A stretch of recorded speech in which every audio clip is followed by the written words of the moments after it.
Hi, and welcome to the I Teed Myself podcast. My name is Matthew Miniman, and this is episode 109. What can Ursula teach us about social engineering?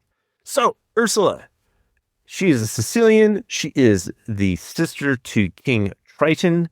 King Triton being the king of the mermaids, king of the sea, lord of the underwater and deep. Ursula, she is half octopus, half human, whereas a mermaid is a half human, half fish. Don't know if the portions matter because it's, top's fish, bottom's human. Is it still a mermaid? I don't know. Anyway, King Triton and Ursula being siblings, kind of weird. Also, with Ursula, with the Sicilian being a half or Sicilian, I guess. Sorry, with Ursula being half octopus, parents must begin freaky. Anyway, the whole thing about this is that Ursula, in the story, Ursula wants to take control of the sea, wants to basically gain power over all of the oceans. And in order to do this, she has to figure out a way to get King Triton's power, rather. And that is through his trident. And she believes the best way to do this is to go after his daughter, Ariel, because she finds out Ariel is in love with a prince who's a human prince, and she wants to be on land with him. And so Ursula believes that she can fool Ariel into giving something up to then gain control over her and basically make an exchange for King Triton's power for his favored daughter, Ariel. So in order to do this, Ursula believes that she can give Ariel her human legs and make her live as a human on land, but she needs payment in something small, something that she's probably not going to use up there. It's probably nothing important, but her voice. She just needs her voice. Why? There's no indication that she gives us why she needs the voice. She says, "I need your voice," and this is a whole thing that spawns the entire story, and results in eventually Ursula dying. King Triton actually gives up his power for a short time, but then the power of love and humanity kills the evil witch Ursula. Sorry, spoiler alert. I guess I didn't say that. If you haven't watched it, man, you're missing out. I mean, every 5 to 12-year-old girl probably still loves this movie. Anyway, whole point being, moving on, is that Ursula goes through the process of several different methods of social engineering in order to get Ariel to agree to this exchange. First, she targets Ariel in a method where she would be trusted. Basically, targets Ariel when Ariel has just experienced some sort of exchange in the actual story. She's basically been cast down. She's been grounded basically by her father. She's feeling really moody. She's a teenager, so she's very ragey about everything. And because she's in this vulnerable state, Ursula approaches her, says, "Hey, I can solve your problem." And that's kind of the first step, one of the first steps about social engineering. I just want to help you. I'm going to help you. I'm going to assist you in moving forward. I want to make sure that you don't feel this way. I want to make you feel better. I want to improve your life. I want to give you that promotion, give you that extra dollar. I want you to be able to earn your way into whatever position. I want to fulfill your lives and dreams. I want to make sure you live with the untold happiness that you've been promised for forever and ever and ever. That is a social engineering tactic. They start small, of course, and say, "Hey, there's, I hear that you're having a problem and I'd love to help you out with this." Social engineering is key with this. And we we see a lot of this social engineering tactic with things like spam messages. You know, it's one of the reasons why the Nigerian prince thing was kind of a thing, because another thing that Ursula does is that she's like, well, you'd also be helping me out. I get to help you out, and you help me out, because in the story, she's basically like, this is what I do. I help other people. And yeah, maybe it's seen as bad because I have to collect payment. But honestly, for those that I help, it's great, especially while I'm helping them.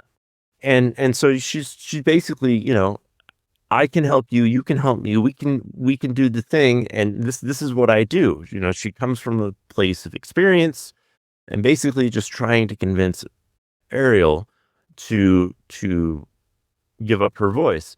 And then later on down the story, she's telling the story. She's like, "Oh, I help everybody, and I've been punished for that."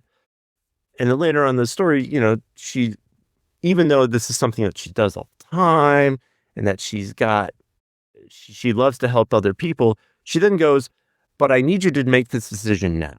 I need you to directly make a decision,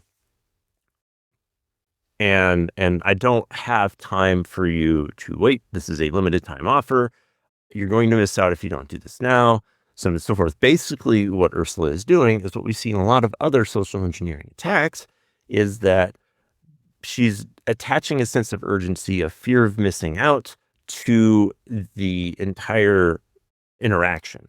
And when she does this, what it does to her target is it's basically forcing her to make a decision and ignore all of her otherwise conscience. She can't properly process the whole transaction. She can't make a decision about whether or not it's a good thing. She can't weigh the options. She can't consult other people. She has to make the decision now. And this is kind of key in a social engineering attack, or any sort of social engineering experiment, is attaching this sense of urgency. Hey, I really need to do this thing right now. I'm really only here to help, and I really just need to get this done now. If I don't do it, somebody's going to yell at me. If you don't make the decision, I have to go away. I have to do something else, because Ursula doesn't say why it's a limited time offer. She doesn't mention that. All she says is that, yeah, I can't wait for you. I have to do something else today. So please just make this decision. So as she's discussing this in the story, she's also, openly talking with Ariel, the target, trying to get her as comfortable as possible. Now, in email attacks, these exchanges aren't really there, but they're kind of made without actually having to make them, because there is this delay with email communication and whatnot. As soon as you get a response, you have a hook. You have somebody who is already on the hook. All you have to do is continue to leverage the perceived relationship that is there. And there is an inherent trust with messages that come to and from individuals within your email, especially once you've started that exchange. Once you've decided to respond to the email, now there is a significant amount of inherent humanity between you and the other person.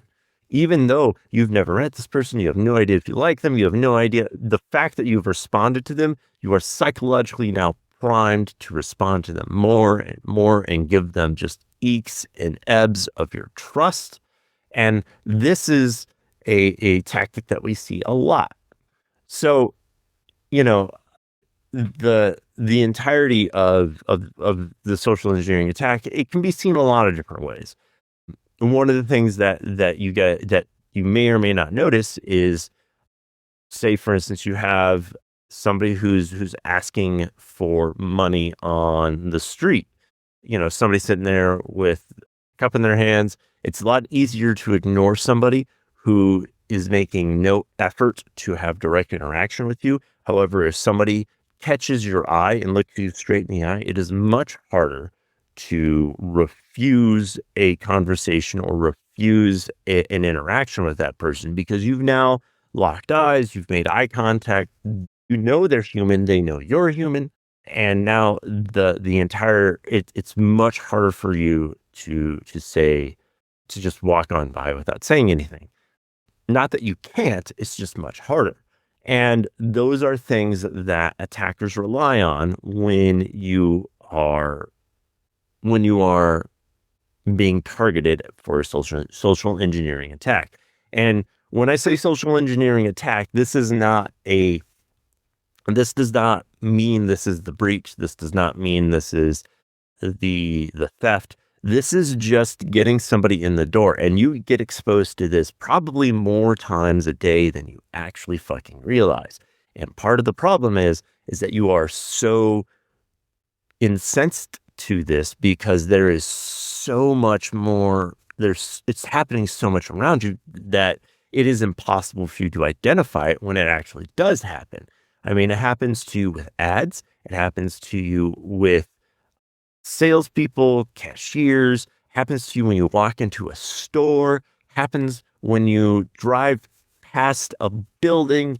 It happens to you all of the time. There are social engineering attacks going on against you all the time. They may not be malicious in nature, but they are leveraging your inability to say no in specific circumstances or avoid interaction in others. And so, when we see this in an attack platform, we see that an attacker has targeted an individual, and they choose that target much like Ursula did. They find somebody who has had a change, who has had some event in their life that they need to then resolve. And sometimes the social engineering attack is very overt. Sometimes it's, hey, I'm your boss. I need you to buy gift cards for me. And that is really overt and obvious, but it still gets folk. It still gets people because they are unsure of where they're at. They're in a vulnerable state because they have just been hired onto a position. This happens more often than not, especially when people update their resumes as soon as they change jobs or identify themselves as searching for a position. These are things that all happen with social engineering and are targeted as key social engineering attacks. Other things we see are folks who don't believe that they have any importance within an organization, or the access I give somebody isn't that big a deal. Just like, if Ursula goes after Ariel's voice, this is not something that's going to harm anybody else. Like, there's no calculation there by Ariel, mainly one, because she's a teenage fucking girl. She's only thinking about herself.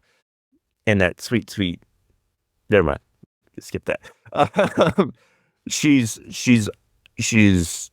targeting Ariel's voice. It's insignificant in the grand scheme of things. It's only going to affect her.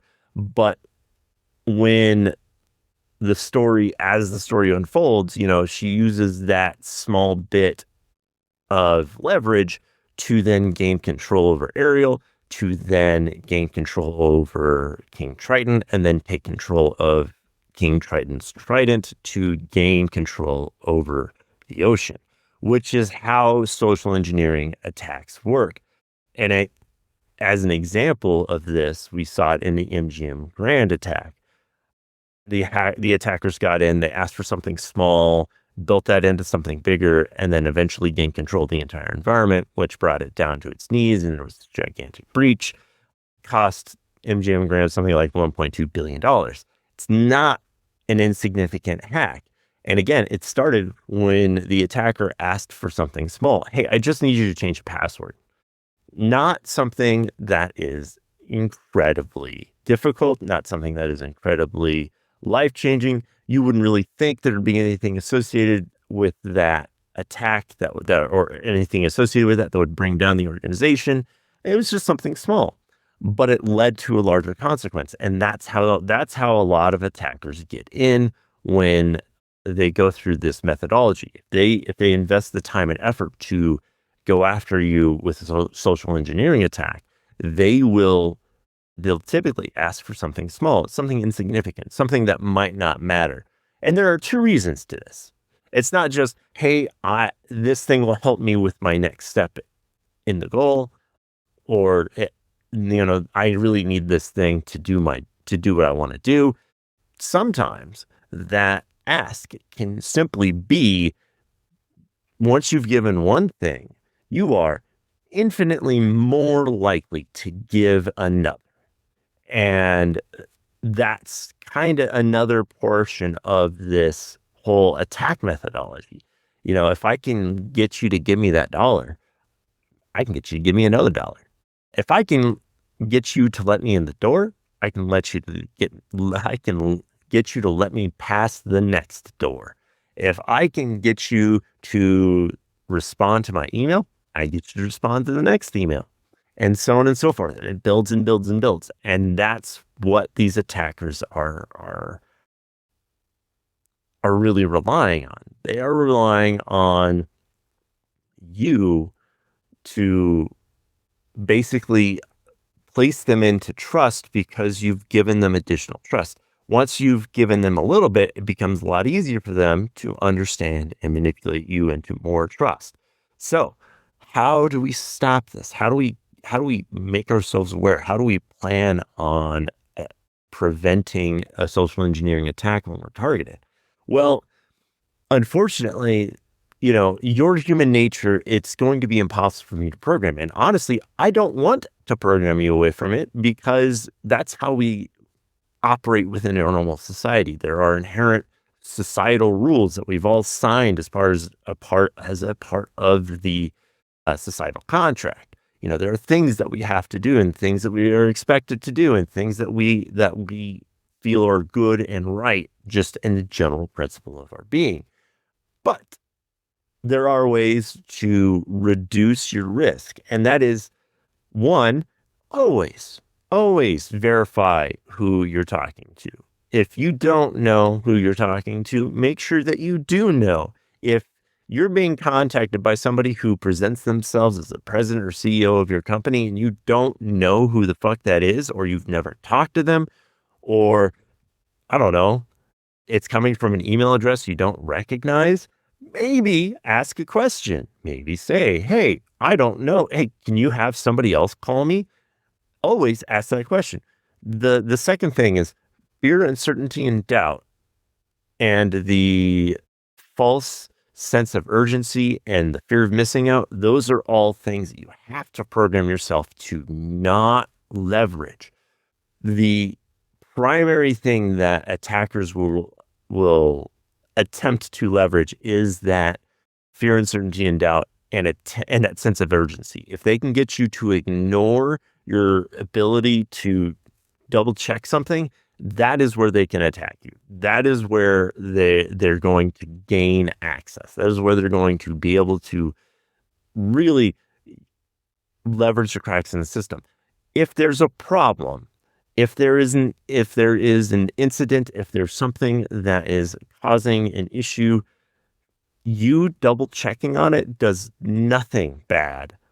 It only helps the situation if you can double check and get confirmation.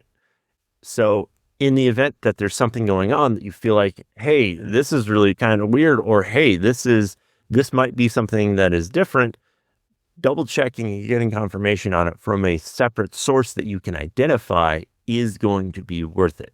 It's going to help you understand the situation better, and it will hopefully help you avoid an attack.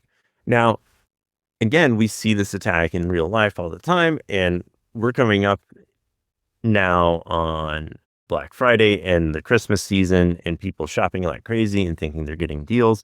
And this is the specific type of attack, this fear of missing out, fear, uncertainty, and doubt, and some false sense of urgency that companies are relying on to get you to buy all their shit, because Black Friday is just a concept, and not really an actual thing because most companies just raise their prices right before Black Friday to then drop them down to normal prices on the normal shopping days.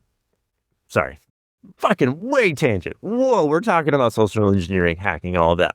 The other thing to understand with social engineering, hacking, and how you can avoid these attacks are when you're asked to give something up, make sure that you understand what the consequences are of that action. Make sure you understand who you're giving it to. Make sure you've verified. Make sure you double check. Again, there's that confirmation piece, but don't give that thing up until you have done those specific verification steps. Make sure you have identified who you are talking to and what you are doing.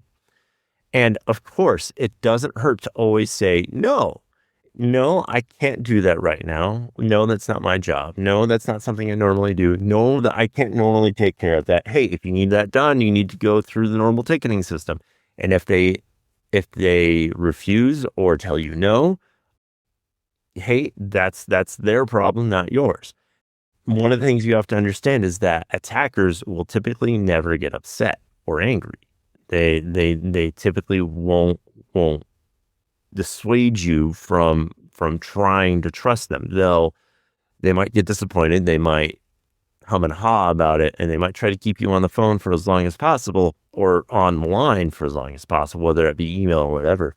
But they're never going to really get upset about it. And people who do get upset about it within your organization need to be told to fuck off, because that's not right. When you do a double check, when you are just trying to do your job to help secure the organization, if somebody gets angry about it, that is on them and they need to be disciplined, because that does reduce the overall impact. I think I've talked about that in previous episodes before. And we as individuals, as people who work in organizations and understand the inner workings of our companies, we need to make sure that we enforce the policies and procedures that have been in place. And if you're an organization that doesn't have policies and procedures in place for things like asking for secure information, allowing somebody into a secure area, guests, visitors, people who don't identify themselves, if you don't have policies for these things, maybe think about making them, or at least having some sort of awareness training for these individuals. Make sure that they know who they're talking to. Make sure that they know what's going on. One of the things that makes Ursula such a dangerous enemy in the story is that she is targeting Ariel, and Ariel doesn't really know who the hell Ursula is, because if Ariel knew what the fuck Ursula had done in stealing the lives of hundreds, if not thousands, of mermaids, Ariel might have thought twice about who the fuck she was talking to. She might have been like, no, get the fuck away from me, you crazy bitch. But then we wouldn't have the story. And that's kind of the other part of this. I know one of the things I said in the past is it's not that you're too small to be hacked. It's that you're too small to be a headline. And that's kind of where I want to leave this, is that even though you might not believe what you're doing is important, or that what you have access to is important, or even that what you're giving up is important, or that, hey, this small conversation that I'm having with this unknown individual, even if you don't think that's important, remember, it always starts with something small and then builds into this much larger story with songs and animals and talking fish and weird spires that are shaped like genitalia. It's not a normal piece. It's not something that you can walk away from without an impact. But it all starts with something small. And remember, giving those small things away, trusting those small things, is what will lead to the bigger story. And that's all I have time for today, guys. I hope you all have a great day.